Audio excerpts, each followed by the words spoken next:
Hello and good morning to a brand new episode of the Voices of a Vic podcast, your home for all things Watford FC.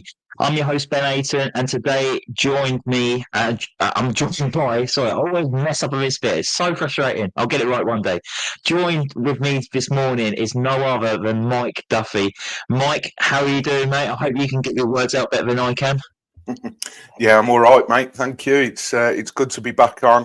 Last time I was on here, we were talking about a 3-1 loss to Coventry, so should be much more jovial today because it was superb from the first whistle to the end on Saturday. So, yeah, happy to be back and happy to be talking about a very, very good victory, mate. How are you?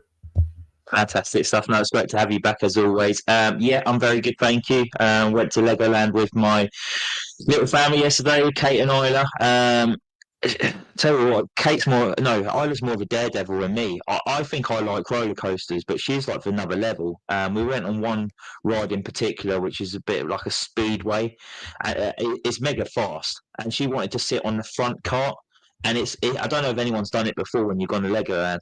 There's like a nose drive, a nose drive drop that takes you directly, like just straight down. You like before you know it, you're like facing the floor, and I'm like, I don't like this, and I was screaming away, and Isla was absolutely loving it.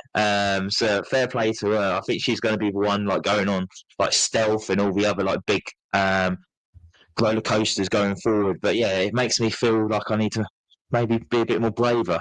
But yeah, I'm all good, thank you, mate. Always nice to be doing a podcast with yourself and to discuss a Watford win. But before we get stuck in, if you're listening on Spotify, Apple Podcasts, or YouTube, make sure you hit that like, follow, or subscribe button so you don't miss out on any future episodes. It really does help the podcast grow and keeps more Watford fans part of the conversation. Now, what a performance that was for the Hornets. Watford 3, Middlesbrough 0. A complete display from Javi Gracia's side. Full of energy, attacking intent, and finally that long-awaited first clean sheet of the season.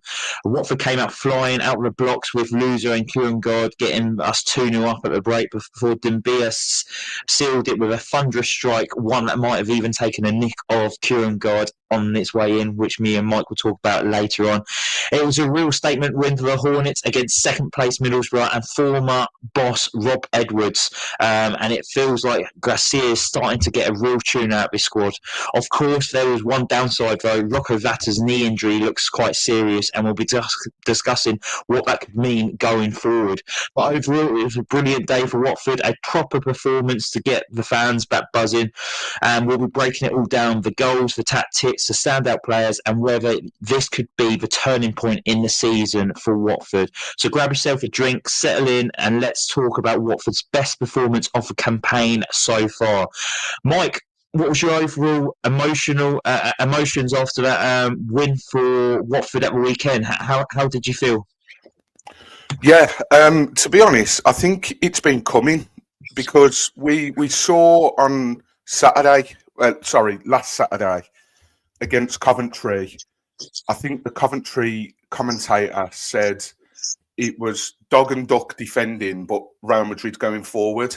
So it's about getting those jigsaw pieces into place, etc. So yeah, I do think it's been coming, and I remember back to the season, our first ever full season of doing this podcast, where we went up in lockdown, and we said throughout that season there were bits and pieces that made you think, oh, this is very good. What's going to happen when we click, and that's the key thing. It was when we're going to click.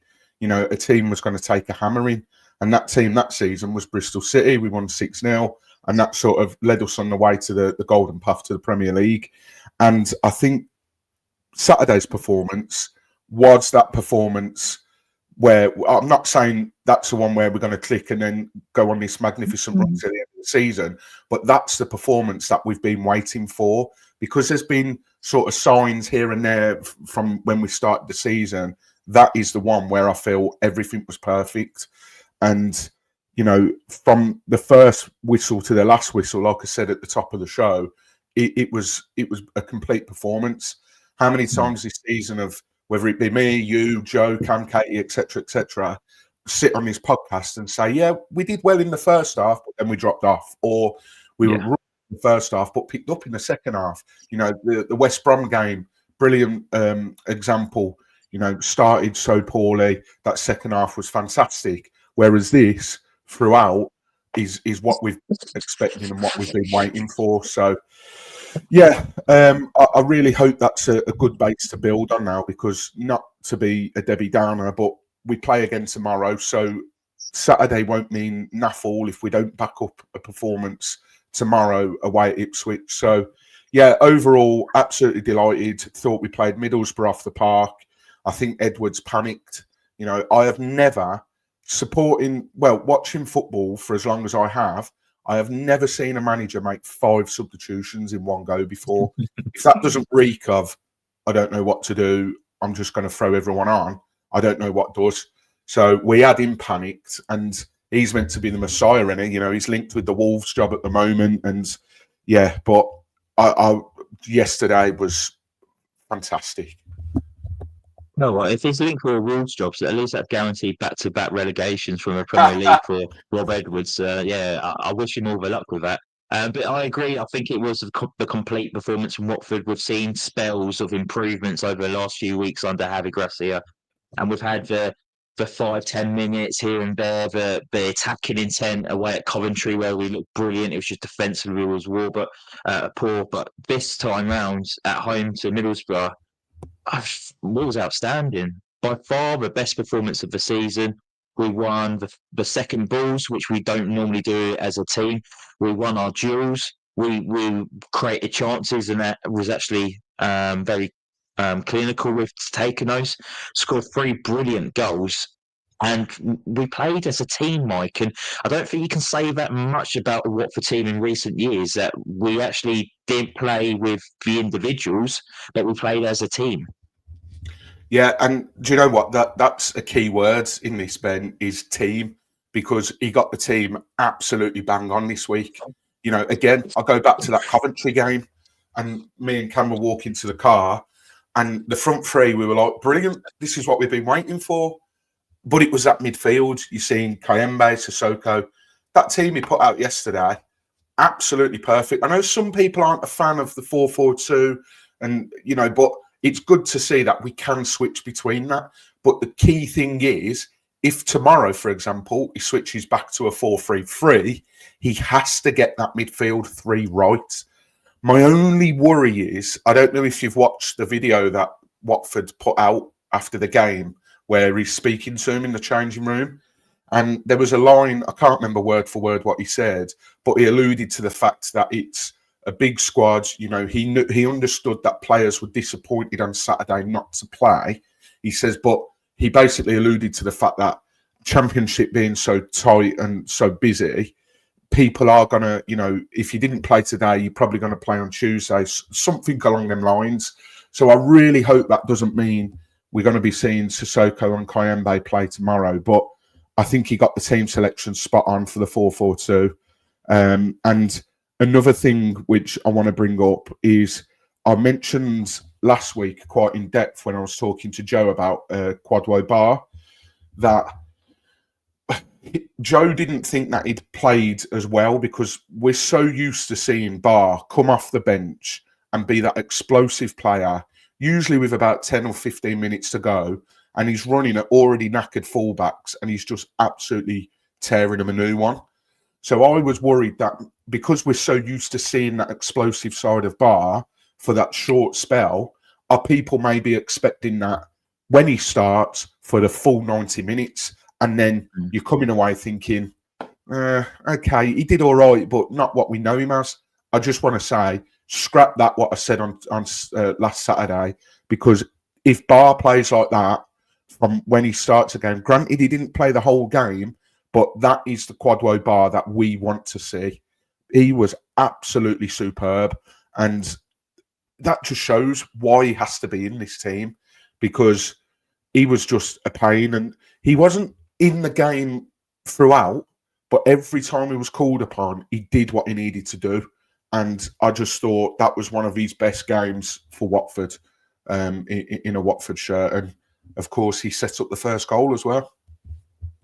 He certainly did. I think with Baah, he's obviously a young guy still, and he needs to be coached correctly. And I think Javi's the right man for him. I picked up particularly in the first half that Javi didn't like Baah's positioning when we was defending, and he was trying to coach him how to get into right positions because I don't think he felt he was in the correct position for that system at that point. But offensively, I thought he was brilliant, and I think he managed the game well as well. Bar he wasn't like full blown for 90 minutes. He was doing it in stages when he knew he needed to turn it on. There was a few examples in the second half when we was on a counter attack, and you thought if Bar just sprints there, runs past Taggart, then he would have been free. But he kind of like held his run a little bit, and he wasn't as reluctant to run straight on through. So obviously think this is him just managing his time from coming back from injuries. Yeah, I thought he was whatever he was doing on the ball was effective, and like you said, we got that first goal for Watford yesterday to put us 1-0 up. I say yesterday, it was. I'm catching me out with us recording Monday morning on Saturday. Sorry. But it was Man Wilson that started off that attack, Mike, wasn't it? It was. I just watched the highlights back this morning just to give myself a bit of a just a reminder because it has been 2 days since we've played, and it was Middlesbrough on the attack, and they was on the edge of the box, and Doumbia and Loser broke up the play and really nicely, and Loser played a lovely ball over the top to get Baah away, acres of space, and Baah does what Baah does best, electric pace, gets to the box, caught the Middlesbrough player a bit square on, which then he ran past into the byline, pulled it back to the 6-yard box, and who was that man? Puts it in the back of the net. The same man that started the attack 15 seconds ago, ran past Hayden and Hackney, in-man loser. Another outstanding performance from the best midfielder in the Championship, I think we'll carry on calling him. I was actually saying to a mate of mine yesterday, he's a Blues fan, and he texted me to say, great win for your lads. And then he said, where's Georgie Chatford-Adze? And we were talking about that. And I says, the thing is, it's where he's going to fit in. And we were talking about Loser. And I says, he's the best Championship midfielder. He's the best in the league. And he says, you really think that? I says, absolutely. I'm hearing all this stuff about Hayden Hackney and how good he was. And I had a read of Middlesbrough social media yesterday. You've got me doing it now. On Saturday, sorry.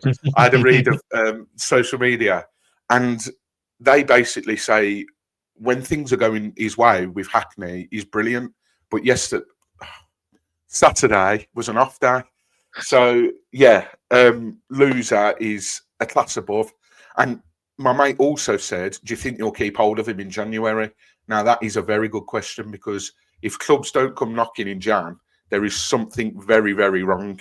But I really think we need to be up there, or at least within a fighting chance of being up there, to entice Loser to stay, because he could very easily stay here this season and help us, get into the playoffs on his own. No matter when we're rubbish, he is one that stands above everyone else, head and shoulders above everyone else. Just, he's so silky, he's so smooth to watch. And yeah, I dread to think where we'd be like if we didn't have him. And we very nearly found out what life would have been like without Loser because of Ishmael falling out with him. He went on loan to France, and then, we brought him back and cleverly played it. And yeah, I'm just so thankful that he came back and he's had another stab at it, because it's a bit like your João Pedros and whatnot. You have to appreciate having players like that at your club, because they're not going to be there for long. And at the moment, every week we play, no matter what the result, you always see the opposition fans. That Watford number 10, brilliant player, Coventry, oh my word, they were lauding him like you wouldn't believe. And they beat us 3-1. So, yeah, he's an absolute Rolls Royce of a midfielder. And, yeah, he can do no wrong at the moment. And he's scoring as well, which I like, because, he could be doing a lot of this and, getting a lot of assists and sort of going under the radar, but he's scoring goals, which I really like to see. I do love a midfielder that chips in with goals here and there. And to be honest, I think the way he's heading, I think, was that number 4 for the season for the loser, I think. I'm just going to have a look now because I wanted to say 5 for some reason, but I don't know whether he's had 5 goal involvements. So I'll have a quick look now. But do you, Imran Loser, and obviously he's getting further forward, do you put that down to how well Cipriani's playing in front of a back 4? He's giving him that license to get forward because he's doing that Hector the protector role. Yeah, it is 5, by the way. I've just had a look. So, yeah, he's on 5. The way he's carrying on, he'd very easily get double figures this season. But, yeah, look, Cipriano, now, I can't remember what game it was. Was it the West Brom game? I actually didn't think that he played that well. And against Coventry, I was with Cam and I said, I'm not sure I'm part of the Cipriano hype at the moment because he's done all right, but he's not stood out, considering we've been after him for such a long time, and it was quite a big thing that we managed to get into Vicarage Road in the end and all this. And I must say, I've not been thoroughly impressed. He's not made me sort of go, wow. But yesterday, I think, was the first time, again, I've done it again. Saturday was the first time that... contagious. Yeah. Saturday's the first time I sort of sat back and thought, you know what, we've got a player on our hands here. And you can see why we were after him for so long. You can see why other clubs were after him. I thought that was his best performance in a Watford shirt yesterday, Cipriano. And like you say, it does give Loser that access then to get forward, make those runs. Because you think about it, let's say Sissoko or, God forbid, even Kayembe was next to Loser yesterday. Do we think that Loser would have made that run into the box?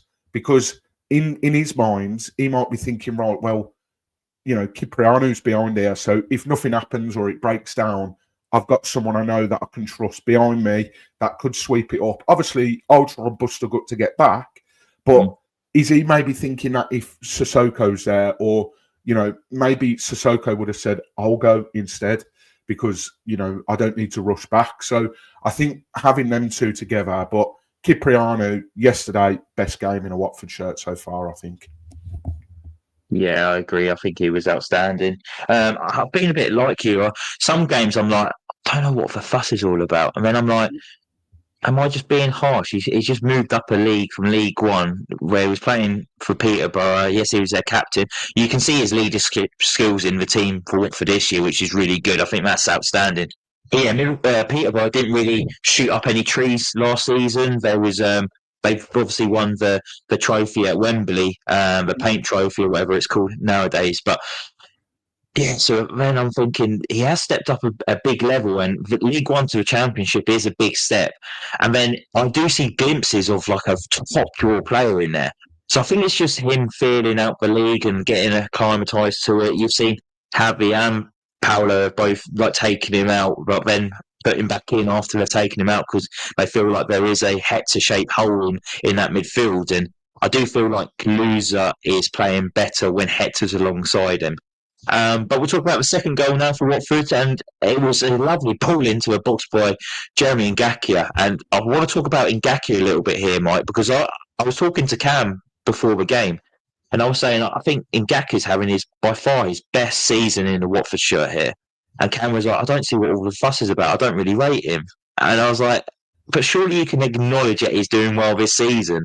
And she was like, well, he's just going to get injured at some point. I think we're just being a little bit harsh on him a little bit there because I think Ngakia is maybe in the top 5 of best players this season for Watford. I think it's been outstanding. What do you think on Ngakia? I do. I've always been a big fan of Jez, and I think the problem is it's the inconsistencies with Ngakia. One game, he can go from looking like an absolute world beater and being brilliant, and always reminds me of that first glimpse we ever saw of him in lockdown. And, he was top of all the stats in terms of interceptions and all this. And then other games, you're like, oh, why do we persist with him? But, we haven't really got many other options at right back. So I do agree. I do think Jeremy has been playing very, very well. I also think he gets a lot of unwarranted stick from our fans But yeah, Yeah, that ball in, I don't know whether that's something Javi's sort of told them, because I've noticed recently that we're not waiting as longer to get closer to the byline to cross it, especially Bola. You know, he's getting to almost just to the edge of the 18-yard box and he's swinging them in. And that's exactly how that goal come about yesterday. And yeah, and Gakia, he couple of goals already, a couple of assists as well. And I'm just praying that he can stay injury free, because, like yeah, we've always said on this podcast, me and you especially, that if he can get a proper run in the team, then he will be one of the better performers. And at the moment, he's getting that run and he's staying injury free. So long may it continue, but a great cross and a great finish as well. When he crossed the ball, when I was watching it, he crossed the ball, and I was like, oh, you know, that was a good cross, unlucky. And then next thing you know, it's gone in. And I thought, oh my word. Like, I think it needs to be highlighted how difficult a finish that was and how nice it is to finally have a number 9 that's going to do that in the box, because I've been that used to seeing Vata Baah up top. God knows what he would have done with that cross. But yeah, it's just nice to have a proper number 9. You get balls into the box and he's put it away. You know, how simple is football? Simple but effective. Get the ball into the box to the big man and he's putting it in the back of the net. Crazy. well, this is what Javi's all about. 4-4-2, crosses into a box. We've been here before with Javi Gracia, and we're seeing it again now, and it's working. It's effective. If you can only score if you get the ball into a box, and you have pops at goal. And we're seeing that with Javi Gracia's team this season now. It's brilliant. And the run for Luke and Kjerrumgaard as well was outstanding. I think he was very good. And I feel like he's been given been labelled as maybe a bit of a scapegoat when we don't score, because I don't think people are talking about what he does off the ball. I think what he does off the ball is incredibly well. I think he is quite a big, strong guy. He is quick as well, but he's linking up play much better than we saw with. Sorry, I'm going to swear now, Mike. Vacuum Bio. Everything just bounced off him. Whereas Kjerrumgaard, it sticks with him. He holds the ball, he lays it off, and then he sprints to try and get onto the end of it. And he's running off the balls outstanding. He runs the channels well, but the run for the goal was particularly well, and the finish, just hitting it into the ground so the keeper doesn't get into it and right into that corner. And a great finish from Kjerrumgaard, really good. And I'm pleased for him that he's on probably about 4 goals now, is he? Because the Doumbia goal's going to go down as a Kjerrumgaard goal, even though he was saying it was Mama's goal in the interview afterwards. But yeah, I'm pleased for our strikers performing well. And what do you make of the partnership at the moment, Mike? I love it. Before we go into Doumbia, the 4-4-2 and having 2 up top, like, been years we've been calling out for a second striker to go up there with the lone man. Like, Kjerrumgaard looks like he prefers someone up there, and Doumbia looks like he prefers someone being up there. And 2 big physical presences that are tall, strong, quick, got a shot on them. It's exciting. It is. It's been a while since we've been blessed with good attacking options, isn't it? So it's nice to be spoiled at the moment. But completely agree with Kjerrumgaard. I said when I was last on here that I could not. Well, I say I couldn't believe. I can with some of our fan base, but I couldn't believe some people were likening him to Rajovic. Like, yeah, he might not be scoring as many goals as you want him to, but just watch his overall play. The way that he can bring others into play, he drops deep, links others in. Like, Rajovic just did not do that. So, you know, that annoyed me, because, you know, he's not Rajovic at all. So, yeah, that's that moan out the way. But I think it's brilliant, and I love that front two. But as I said a minute ago, I love the flexibility of being able to go with a 4-3-3 and either playing Kjerrumgaard or Doumbia. I'll go back, like I have done already so many times this podcast, to the Coventry game. I was sat there with Cam, and I said, you know, as well as we were going forward, I just felt like Doumbia was a little bit isolated. And I think if we hadn't have had that red card, we might have seen Kjerrumgaard up front with Doumbia, because I think some games, like you've just said, they do look like I could maybe do with someone next to me. But, you know, two big lads up top, but they're brilliant. You know, how nice is it to have a striker again that when the ball gets pumped up long to him, he can bring it down and bring others into play, or he can win those flick-ons. I think maybe the last striker I can remember doing that was probably Keenan Davis. So that was the first season we were back in the Championship. But, you know, I think Doumbia, again, maybe not scoring as many goals as people would like, but if you know football, you're just watching him and you know how good of a young player this is. Let's not forget, he's 19 years old, Doumbia is. So we have got one hell of a player on our hands. We've turned down 10 million for Burnley. You know, that was absurd within itself. But I think, you know, once the goals start coming for Doumbia, he's only going to get better. And I'm gutted that goal was taken away from him. Now, I was obviously watching on TV, but Cam said, I saw him put a tweet out. He said, if you were in the rookery, it was very obvious that it took a deflection. At the time, I didn't know it took a deflection. But yeah, Kjerrumgaard gets gifted with the goal and he's on 4 for the season now. So, but yeah, so good to have some good striking options again for once. Nice, it's great. And I saw a tweet this morning from Luans when I woke up as well. It's a little video of Doumbia's performance against Middlesbrough. So if you want to have a look, it's outstanding work from Doumbia in that game. But Luans says to find a striker who's never played men's football and his only exposure being in Marley's under-17s, and to sign him straight from AS Black Stars and be ready for Championship football within 6 to 8 months is extremely impressive scouting from someone at Watford. He's a pressing monster, quick, strong, technically secure, good in the air, has a powerful shot. Once he becomes more confident and gets more exposure to men's football, especially playing with a partner, the sky's the limit for the kids. If he adds goals, it's game over. And it's honestly true. Doumbia he's the next one on the conveyor belt at Watford that could go on and play for like the top Premier League team, or end up going on to playing for like Real Madrid, Barcelona. Like we've tipped Joe to do one day, and we're not getting too carried away. Okay, maybe we are a little bit. We've just won 3-0 and Doumbia is outstanding, but as fans, we get excited, don't we? And I can see him moving on to a top team playing Champions League football. And it's just outstanding to see. Good to see Pete from Do Not Scratch Your Eyes is awake this morning. Morning, Pete. Thanks for the comments. I'll just run through them now. Morning, chaps. If you want to see a Kipriani-shaped hole, what it looks like, see where Peterborough are this season, bottom of League One. We've seen that Peterborough have sacked their manager, Ferguson, in the last few days and appointed Luke Williams, the former Swansea City manager. He stopped working in the airport.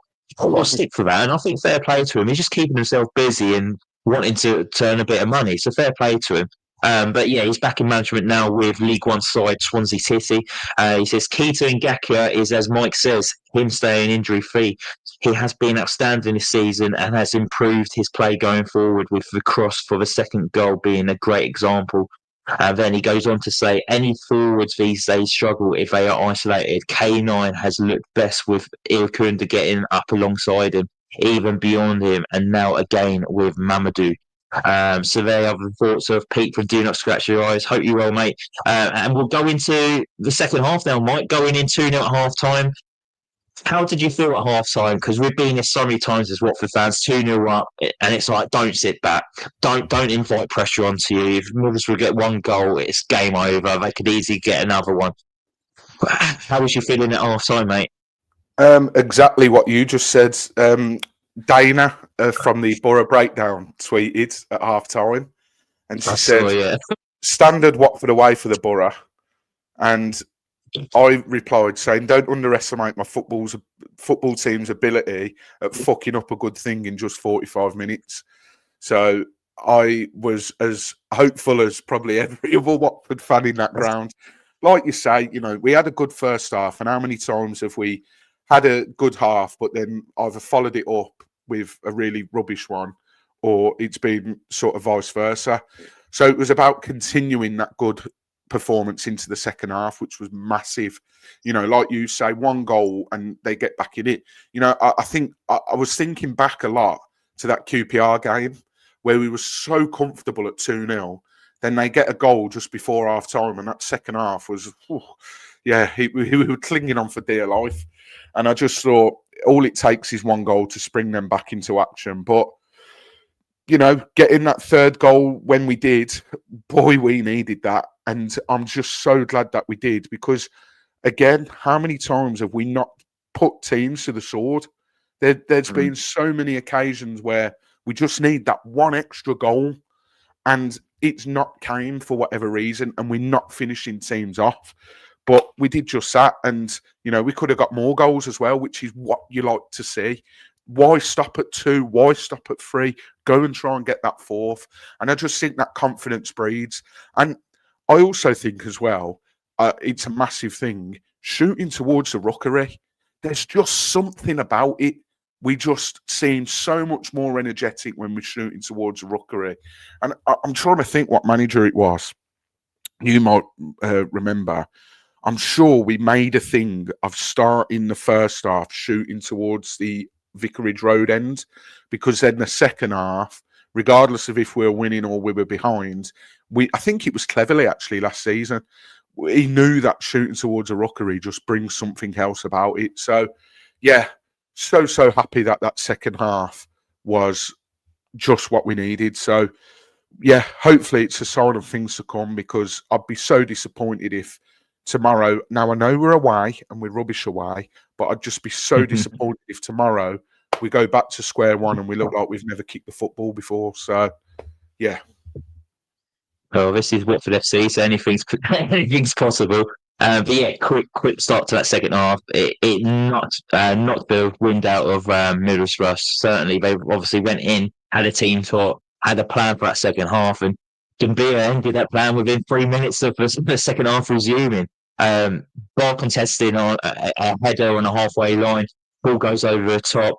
Doumbia runs onto it. What a strike! And I feel incredibly sad for Doumbia that it's actually taken a nick of Kjerrumgaard, because he deserved that goal for the performance he put in, and the celebration as well, running over to the staff on the bench and seeing how delighted all his teammates were for him as well. And I feel so bad, and I wish you could like put in like a case to the FA and be like, no, Kjerrumgaard didn't touch it. Please give it to Doumbia, because he deserves that goal, Mike, don't he? What a fantastic strike. He does, and this is going to be so niche. If only Joe was here, because Joe would be able to recall this. It reminded me of Troy Deeney's goal against Burnley in the 13-14 season when Burnley went up. I think Sean Dyche was manager, and he absolutely hit a pinger. I think it was similar distance, and Tom Heaton was in goal for Burnley. And In front of the rookery? Sorry? In front of the rookery end? Yes. Yeah, I think I remember, yeah. Yeah, it reminded me of that goal. No idea why that sprung into mind. Maybe the way he hit it, I don't know. But yeah, I'm gutted. It's gone down as Kjerrumgaard's, because, I mean, look, as far as Doumbia is concerned, he's hit that wanting for it to go in. It's not as if he's just hit it and thought, well, it might take a ricochet. So hopefully that does still breed the confidence, even though it's not gone down as his goal. Because like we've just talked about, you know, hopefully with players like that, they get a goal and they can kick on a bit now. So, but it's about getting him a run in the team as well. He's another one, you know, whether it be on his own or in a front two, we need to get him game time, because as Lou Orns pointed out, this is his first exposure to men's football, you know, and he's this good already, and it's his first full season. So let's get him some more games under his belt. Let's get him a couple more goals, and let's see what type of player we've got on our hands come the end of the season. Yeah, and going back to his goal as well, Mike, obviously you was watching from home. I was in the ground. I couldn't really make out why the Middlesbrough players were kicking off and running over to the lino, and I didn't know if something was said or something. And then there was a yellow card shown. Was there any indication when you was watching at home that that's why they was complaining?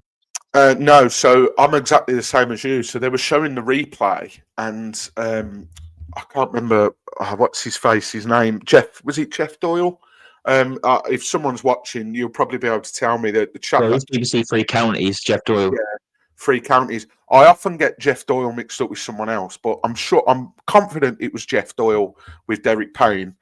And they were sort of saying, oh, Middlesbrough sort of complaining here. And I don't think they knew either. Now, when I was watching the replay back, I thought, are they complaining at, because Baah went up for that header and he's almost sort of fell over, I think it was Target. And I thought, surely they're not kicking off about that. But then as the game went on and when they looked at the replay, I think maybe the penny dropped and they were like, oh, it looks like it might have taken a flick off of Kjerrumgaard. And that is what they were arguing about because Kjerrumgaard was in an offside position. So, yeah, but at the time, I did not know because the replay was on the screen. Whoever's in charge of doing these I follow games or whatever, they need retraining because they show the highlights at the most inappropriate times. They showed a highlight on Saturday and it was just as a corner was being taken, and that to shut the highlight off so that we could see the corner. And then they also do this annoying thing where they pan too long on one of the managers, and it's like, hello, I'm trying to watch a game here. So we were watching the replay whilst the commentators were like, oh, Middlesbrough not happy and all this. So I was none the wiser as well. But now I understand it was because it took a nick off Kjerrumgaard and he was in an offside position.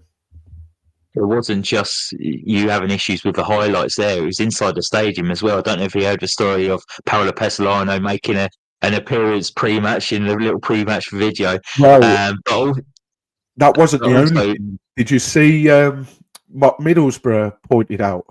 When they put the team on the big screen, the name of the manager was some random Spanish manager who was, I think, found out it was the ex-Deportivo manager instead of Rob's name. So, yeah, I'm hopefully they're still in a job this morning.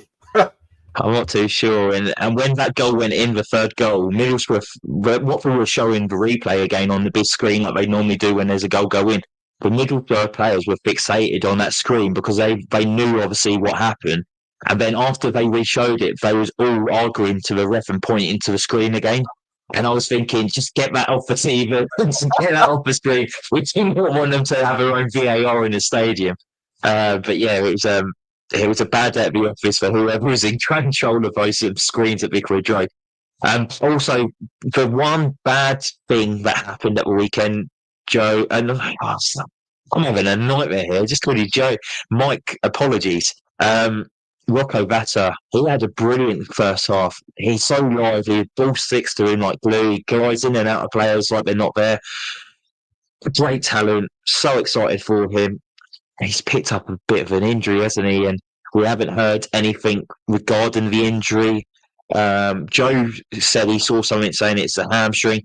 I'm pretty sure it's his knee. When he went down, he was holding I want to say his left knee. I think there was a bit of a coming together. It wasn't a horrible challenge. I think it was just a coming together. He went down and he was holding it, and then he was helped off the pitch and didn't put any pressure on that foot at all. And it's an absolute shame. And I'm hoping we might hear something today. I imagine Adam Jury from the Watford Observer will be having his pre-match interview with Javi Gracia to get all the team news ahead of tomorrow's game at Portman Road against Ipswich Town. So we might hear something today, but Adam Jury said that Javi Gracia wasn't very hopeful of it, and he thought it was the one negative of the game. What was your thoughts on it, Mike? It's a big blow for the young guy. It really is. I said before that this is the best that we're seeing Vata at, because that virus he picked up last season knocked him for 6. And I was really worried about how long it might take to get that Vata back that we all sort of remember as he's tipped to be a wonder kid and all this. And that that West Brom game for me was, he was absolutely fantastic. So hopefully it's not, and I've seen a few people say that it might be an ACL, but I think with stuff like that, you probably find out pretty much straight away. But I'm hoping, like you say, there'll be a press conference today, won't there? Because we're playing tomorrow. So I'm hoping we find out the severity of it. But I'd be absolutely gutted if he's out for a long time, because he's another one. needs a run of games in the team. And just as he's playing some absolutely magnificent football, and Saturday was no different. That clip that they've put up on the socials, where he just ran through 3 or 4 players at ease, and it's not as if they were standing still or out. They were trying to get the ball off him, and he made it look so easy. And for him to be in really good form, and I think Javi's put his arm around him. I really do, and I think you can see that a manager like Javi will help him no end. And to be picking up an injury like that, it doesn't look good. I mean, I didn't realise the severity of it to start with. Obviously, he went down, and we were making a change. I think Ince was just about to come on, and then he went down, and I think he was actually going to come on for Baah. And then Vata went down, and I was like, oh, that's annoying. And then they panned to him coming off the pitch, and he obviously had to have help walking off. So, yeah, fingers crossed. I'm praying it's not too bad. But, yeah, if the manager's sort of saying it's not looking good, then let's just hope it's, fingers crossed it's not bad. Yeah, wishing him well, and hopefully, fingers crossed, it all comes back okay. But Mike, who could step up if he's sidelined for a long period of time? Who's that person that comes in? We've got that exciting front 4. It was Vata, Baah, Doumbia, and Kjerrumgaard. With Vata out of the equation, who comes in for you? Well, it's got to be Nestor Irankunda. I do think, though, he might toy with the idea of putting Ince out there. And look, I'll probably get a bit of stick for this. I think when Ince has come on recently, he's looked the part, and he I think, is what Watford fans, maybe not even Watford fans, he's what we want Sissoko to be, in a sense of... Yeah, I think you're spot on there. Someone to come on, see out the game. That's what Ince does.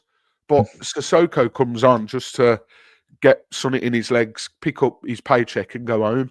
But I think Ince has been the model employee, because he's coming on, he's being told, right, we need to either see out this game or we need to really press him, and he's doing just that. But it's got to be Irankunda. If it's a front 3, Baah on one side, Irankunda on the other, I mean, God bless them fullbacks on tomorrow night. In fact, it's Ashley Young, isn't it? Ashley Young's not a spring chicken. So you stick Irankunda up again. Well, in fact, Ashley Young would be his left side, isn't he? So it would probably be Irankunda. That's how I'd attack it tomorrow. But yeah, as Pete's just put in here, Ince does exactly what you want from an experienced player. That's what we expect from Musa. But he just couldn't be at any... He's completely the end of the other scale. But yeah, we're blessed with options. Again, might get a little bit of stick for this. I won't mind whether it's Irankunda or Ince, to be honest, but hopefully it's Irankunda. Yeah, I kind of forgot about him. No, I kind of forgot about him a little bit, only because I don't think he's been effective lately. I've been a bit disappointed with him, and I'm not calling him out saying that he's shit and I don't want him to play. It's just his performances have been a bit below par. Every time he gets the ball, and I don't know if you agree, I feel like he tries to do too much with it and then ends up losing it, and then we're on the back foot and we're trying to get the ball back because he's just lost it in a silly position where at the point where he came on at the weekend, it was just keeping the ball moving, keeping that possession and not doing anything silly. And then he would come on and try and do too many touches, too many tricks. It would stand on the ball and then it gets away from him and then we're on the back foot straight away. And I feel like he's maybe trying to overcomplicate things, and maybe I think he's just trying too hard. If he could just relax and go back to what it was like in the first couple of games and just express himself, but in the right way, I think that he could be, I still think he's a hit for the season. He's done extremely well in games, but he's gone off the boil a little bit, and I hope he just can rediscover that form. But with an injury, it gives that opportunity to someone else to come into a team, and I think Nestor Irankunda could be that guy who would come in. If not, like you say, Tom Ince could come in. I think Tom Ince would be, I would say, a sensible replacement away from home at Ipswich. When you're looking for the experienced heads, you're looking to not do anything silly. You're looking to keep possession, a bit of game management, a bit of leadership as well. I think Tom Ince could do a good role in that position. He's not going to take on his man or anything, but he could easily whip some balls into a box and have a pop from distance. But equally, I think it's too early for Mama, but you would look to see him in maybe a month's time, 2 months' time.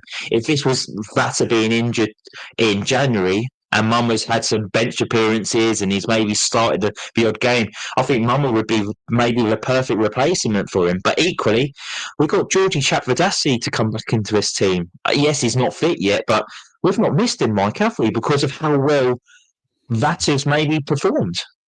Yeah, and just to go back on Irankunda, I think when you start a season or when you start your Watford career by coming in and scoring 2 absolutely fantastic free kicks, you're making a bit of a rod for your own back because everyone's expecting the spectacular every game then. But I do think he has struggled confidence-wise, maybe. That fallout with Petzolano can't have done him any wonders. You know, he come on against Coventry and a couple of times he tried to trap the ball with his feet, but it just bounced off him. So, yeah, let's hope he can build that confidence a bit more now. But, yeah, we are blessed with options, and you're absolutely right. In a fully fit squad, and I'm going to get shot at here, but where does Chatfatadze fit in? Because everyone's playing so well. He's been pictured back on the grass, as it well. Say back on the grass, I don't mean anything sinister by that, but he's been pictured training with a football on training pitch again recently. So, as Barry Avis just said in the chat here, he must be nearly ready. So I wouldn't be surprised to see him make the squad in a couple of weeks, maybe. And yeah, oh boy, strap yourselves in, Watford fans, because it could be one hell of a team we can put out soon. No, definitely. It's exciting. I've got the buzz back, and I just needed a buzz just seeing Javi Gracia in that home dugout again. And we've seen him on a couple of occasions now, West Brom at home and now Middlesbrough at home. And 6 points out of 6 for those 2 home games. Watford's got the best home form in the Championship. And now it's, Mike, it's all about trying to fix that away form. I don't think we won away from home for about 9 months. I was stupid enough to buy a ticket for tomorrow night, so hopefully I can maybe change our fortunes a little bit, because I've not made like a trip to Ipswich before. It's a new ground I need to tick off. It's not too far away, about an hour and a half, 2-hour drive. Hopefully we can turn up tomorrow. But what are you expecting with the team tomorrow, Mike? Are you expecting maybe a few changes to the team, or is it going to be pretty much the same bar Vata? What do you reckon the team lineup potentially could be? I really hope we don't change it too much. Obviously, that is going to be the enforced one, but other than that, I wouldn't change it at all, mate. Why don't fix it if it ain't broke? That's what I always say. As we've just discussed, it's whether Ince comes in or whatnot. I don't know, but yeah, I wouldn't change anything. Obviously, like I just said, Vata, but it's just whether it's Ince or Nestori. Do you know what? I'm absolutely dreading. I've just got an image of him starting Sissoko out on the right tomorrow. But yeah, we need to fix. Only Watford could be top of the home form table and rock bottom of the away one. So, but I'm whisper it quietly, Ben. I'm feeling confident. I know Ipswich have picked up a bit recently, but I'm feeling confident. No, I'm the same. I've felt confident since the West Brom game, Coventry display, attacking intent. Obviously, Middlesbrough. I was very confident going into the game against Middlesbrough, and we put in the performance and we got the goal. And then got the goal, got the win. Sorry, and then same again for tomorrow. And if you look back at Ipswich, yes, they've got okay home form. I think they're up there in the top 6. But they lost 3-0 at home to Charlton Athletic the other Tuesday night. And I'm thinking, if Charlton can go there and pick up 3 points, why can't Watford? And it only takes that one game where it clicks. And for Watford, I feel like we've had that now. I feel like it's clicked at Middlesbrough. It was clicking at Coventry away. Can we keep that momentum? Can we look to change something? And I certainly think that we can do that tomorrow at Ipswich. I agree with you where I am dreading seeing the team line up because you just know there's going to be, I think, one or two out of Sissoko or Kiembe will be starting. I would rather Kiembe over Sissoko, but I just think that for some reason Sissoko is going to be starting tomorrow because he didn't get on the weekend, and I just think it's a wrong call to make. I think Javi will also have one eye at home to Bristol City on Friday night, so I think there could be maybe for odd change. I don't want him to change the back four. I want him to keep that. I want him to keep that going now. I want him to keep that solid. I want them to get a rhythm of playing with each other because I thought Pollock was outstanding at the weekend. I know a lot of people use him as a scapegoat sometimes because he can't pass on the left hand side, but I think defensively when he's made to be a defender, he's one of the best. I thought Kevin was back to his best as well at the weekend. Bowler was outstanding. I think he's one of our players of the season. He's way ahead of Caleb Wiley. He is so much better than him. Defensively, the crosses into a box. He should have maybe won a penalty in that first half as well. I don't know why the ref didn't point to that box when he had a shot. Is it one of those mics where the ball was gone? But for me, if the ball's gone and you've got the man, then it's a foul. I think, like you've just said, the fact that he'd already managed to get his shot off and then the keeper's come and swiped him. If the reason his shot had gone off is because the keeper had got him, 100% penalty all day. But I just think that because he was able to get his shot off, that's why. So yes, maybe in real time you might. I had the benefit of a replay. Let's put it that way. You were at the game, so having seen the replay over and over, I think it was the right decision. I'd have felt aggrieved if that had gone against us, to be honest. But yeah, just picking up on what you've just said there in terms of chopping and changing, you forget it's another 3-game week and we're playing on Friday. So yeah, I just really hope we're not. Be surprised to see maybe Semedo coming in to give one of the top two a rest as well with eyes on. I think Javi will be happy with a point away from home, and he wants to get that win against Bristol City. And then if you've done that, that's 7 points out of 9 games. I think that's a great return. So I think Javi might go there with experienced heads wanting to try and get a draw. But with experienced heads, that's my worry of Moussa Sissoko coming back into the team. Yeah, I agree, but this is a championship. He has to use the squad, and they're there. Yeah. I think we need to be resigned to the fact that we are probably going to see Sissoko and Kiembe over the next couple of games. But it just frustrates me because in one breath, I'm like, I know it's a championship. I know it's ruthless. I know it's relentless, the schedule. But on the other hand, I'm like, just give this team a run.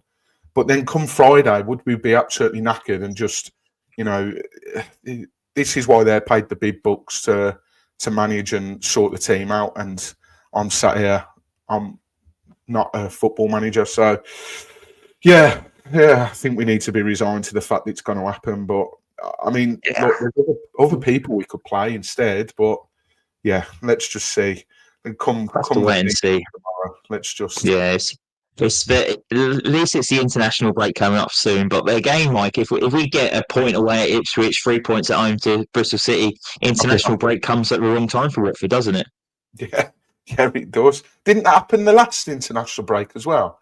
We got 7 points, and then we sacked Solano in it, didn't we? The last international. Yeah, that was one of the positives. We got rid of that clown. That was a 7-point week as well, I think. It was, yeah. Yeah, we won the 2 home games, and then we drew with Peterborough, Portsmouth. So yeah, it always comes at the wrong time. But look, we just need to focus on climbing that table now, because I noticed we were 4 or 5 points outside the playoffs before the game, and because of other results, we're still the same amount of points outside. So it's about keeping the pressure on now, and these 3-game weeks are massive. We really need to be picking up as many points as possible if we're serious about making the playoffs. Yeah, no, definitely. We'll look to wrap it up very shortly. Me and Mike's got some jobs we've got to do today. But yeah, we thought we'd get together for a quick Monday morning podcast because we was both unavailable yesterday and so was the rest of the team. What's realistic now for Watford, Mike? Steady mid-table push, or are we looking a bit higher than that?